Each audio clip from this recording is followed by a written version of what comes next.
There are alarms going off at WNBA headquarters right now, and it's not because of another missed shot or bad call. Experts in the field are making shocking claims that could change everything we thought we knew about the future of women's basketball. They're claiming 2026 might be the final chapter of Caitlin Clark's WNBA career, and the concern circulating through league offices is completely real. We're not talking about quitting. I feel like we're quickly headed towards a scenario where there's going to be a lockout in the WNBA. This is something I've talked about a few times because I think the players, they just have a much higher perception around their dollar value worth than the league is actually worth. And some of this stuff will work itself out, right? Like if you look at the WNBA, attendance, viewership, like merchandise sale, everything's up and to the right. Sponsorships, they're making a lot more money, TV rights, everything. But most people don't understand the dynamic between the NBA owning a large chunk of the business, the owners owning a large... Here, people. We're talking about the league's biggest star maybe leaving at the height of her career because the business side of basketball is about to fall apart in a big manner. Think about that for a second. Caitlin Clark, the athlete who brought women's basketball into the public eye all by herself, might be gone in less than 2 years. The same Caitlin, a large chunk of the revenue stream, and the players are out there every day. I mean, you just look at what was happening in that 60 Minutes interview. Aaliyah Boston said that she wants commas in her paycheck, $1 million+ essentially, right? And that's not happening anytime soon in the WNBA. Like, it's just not going to happen. A'ja Wilson makes $200,000 a year, and we're going to get to a point where that's going to set in as reality. And I think the players are going to have a really hard time dealing with that because they're going on the road and they're seeing these sold-out arenas. But the economics of the league just don't give that opportunity. Clark, who packs arenas, crashes websites when her jerseys go on sale, and gets casual sports fans to care about WNBA scoring. Gone. And the scariest part? She might not even have an option. There is a fight going on behind closed doors that might ruin everything the WNBA has worked for over the As you guys know, negotiations have essentially stalled for a new collective bargaining agreement in the WNBA. For the first time ever, WNBA players think they have leverage. Key word, think. Now, in their defense, they do have leverage in the short term. The problem is, if this short-term leverage is used and the 2026 WNBA season is canceled, it could have devastating long-term impacts on pretend basketball. Previous 2 seasons. The players think they have all the power, the executives are playing hardball with their most important asset, and a rival league is flinging million-dollar checks about like candy at a kid's birthday party. This isn't simply another fight over a contract or a normal sports drama. This is a perfect storm that could leave the WNBA in shambles and Caitlin Clark playing basketball somewhere else entirely. The writing on the wall started showing months ago, but nobody wanted to read it. Players throughout the league began murmuring about leverage, about finally having the authority to demand what they're worth. And on paper, they're not wrong. Attendance numbers have skyrocketed. Television ratings are setting records that were unimaginable just 3 years ago. Merchandise is flying off shelves. Sponsorship deals are increasing bigger and more regular. The entire ecosystem around women's basketball is thriving in ways that would make any business executive smile. But here's where the tale becomes tricky, and where the worry in league offices starts making perfect sense. The athletes are looking at these fantastic figures and expect WNBA players right now, they are looking at details like ratings, attendance, social media impressions, increased mainstream interest. They are using that as leverage in an attempt to justify a massive increase in their minimum wage salaries. Most people get a raise, they're asking for 10%, maybe 20%.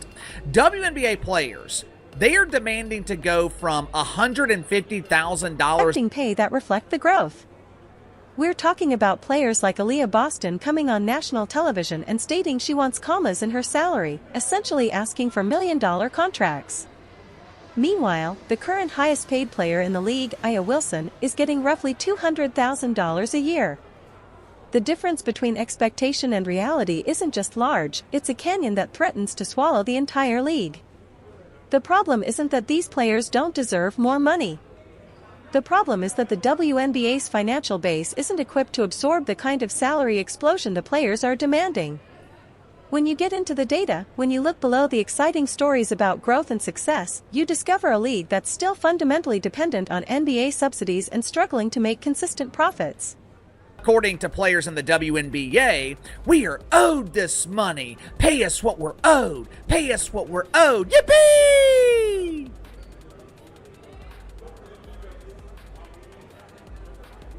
The only thing WNBA players are thinking about is getting paid. The revenue streams that look so fantastic on social media posts aren't converting into the kind of sustainable business model that can support 6- or 7-figure wages for dozens of athletes.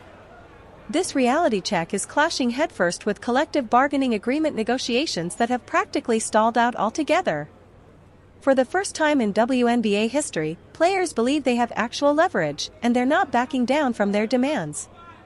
The current CBA expires in 2026, and as that date approaches, both parties are digging in for what could become a disastrous impasse.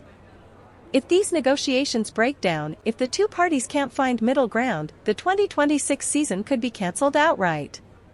Now, in most sports leagues, a canceled season would be sad but survivable. Paid now. They're not thinking about the future. They're not thinking about the long-term viability of the league. They're not thinking about what happens if this sudden increase in growth is not sustainable. The NBA has endured lockouts. The NFL has survived work stoppages.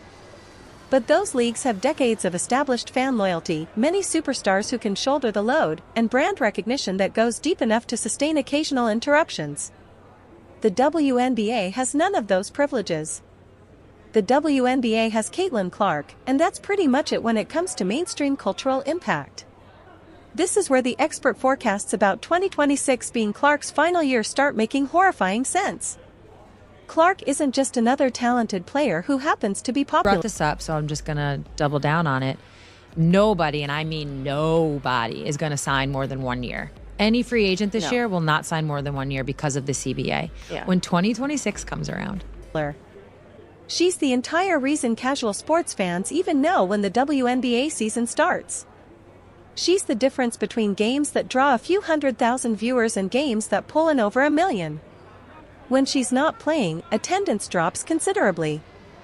When the Indiana Fever aren't on the national television schedule, ratings decrease. The league isn't simply profiting from her existence, it's utterly dependent on it. And here's the kicker that's keeping WNBA executives awake at night. Clark has alternatives that didn't exist for earlier generations of women's basketball players. An upstart league called Unrivaled has already offered her more than $1 million to jump ship, and that was before she'd even finished her freshman season.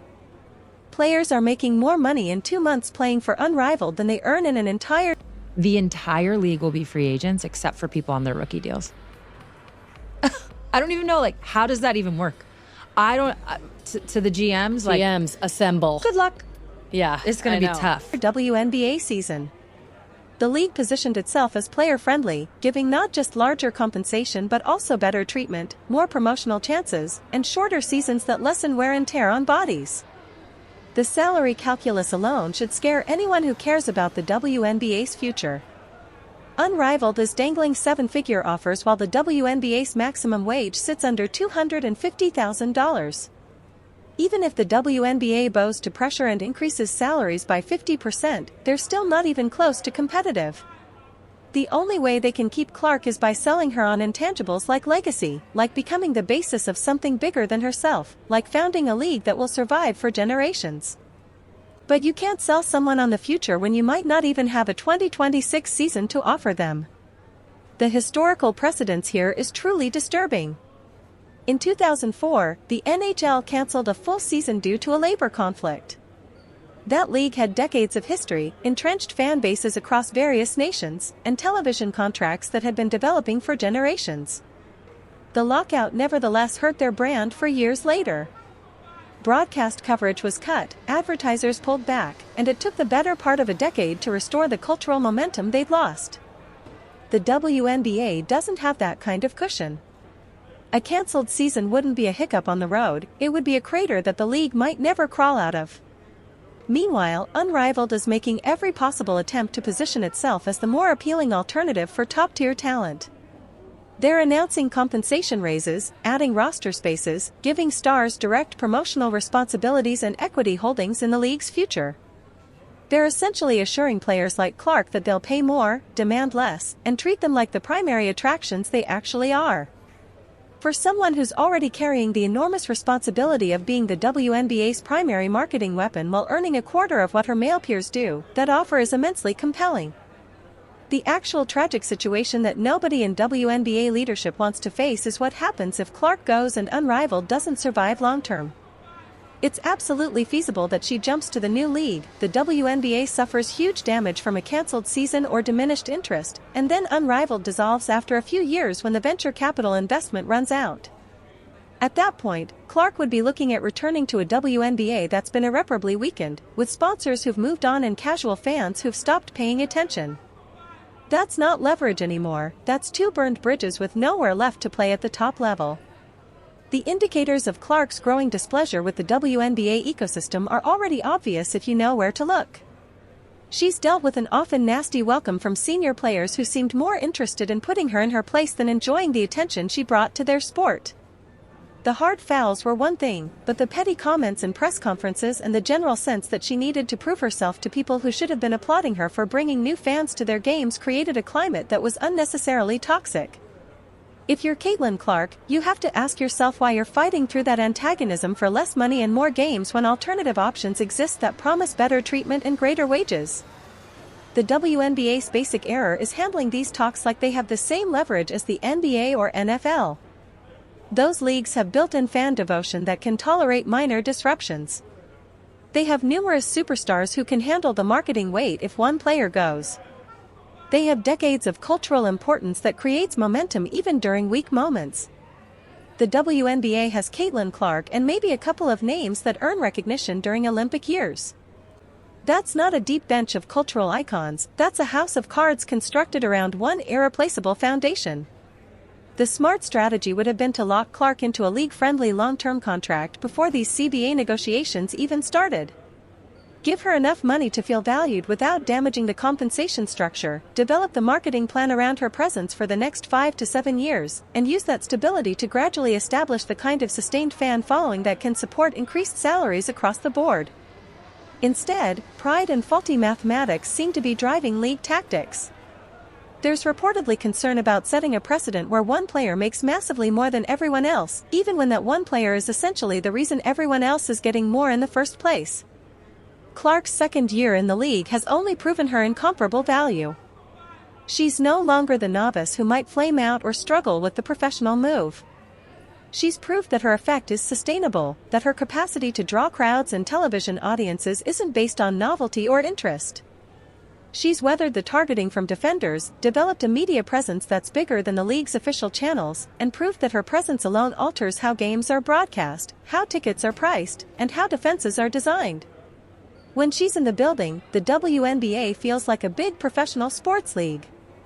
When she's not, it too frequently feels like a developing circuit attempting to fill seats. The countdown to 2026 isn't just about contract discussions anymore. It's about whether the WNBA can recognize reality before it's too late. Every day that passes without progress in CBA talks is another day that Clark and her representatives are fielding calls from Unrivaled, from overseas leagues, from endorsement partners who could structure deals that pay her more for part-time basketball than she'd make playing a full WNBA schedule. The experts who are anticipating 2026 as her final year aren't anti-WNBA conspiracy theories. They're business realists who see a league gambling everything on a CBA agreement while its most prized asset has clear, profitable alternatives waiting. If Clark walks away after 2026, the WNBA won't just be losing a star player. They'll be losing the major reason casual fans check scores, buy tickets, and tune in for nationally broadcast games. They'll be losing the person who made women's basketball feel relevant to mainstream sports culture for the first time in decades. And here's the terrible fact that makes this situation so dangerous: stars like Caitlin Clark don't come along every few years. Her college-to-professional move brought in crowds that had never watched women's basketball before. Her mix of skill, personality, and cultural timing formed a perfect storm that boosted the entire league. She's not just hard to replace, she's irreplaceable in any practical sense. The fear in WNBA offices isn't about a sluggish start to a season or disappointing playoff ratings. It's about the very real chance that the league's most significant asset might not be wearing a WNBA uniform after 2026. And if that prediction comes true, if the business miscalculations and negotiating errors push Clark toward other chances, the WNBA as we know it won't simply look different. It might not survive in any shape that resembles the league that's been developing momentum over the past 2 years. The clock is ticking, the pressure is growing, and the stakes couldn't be greater for the future of women's professional basketball.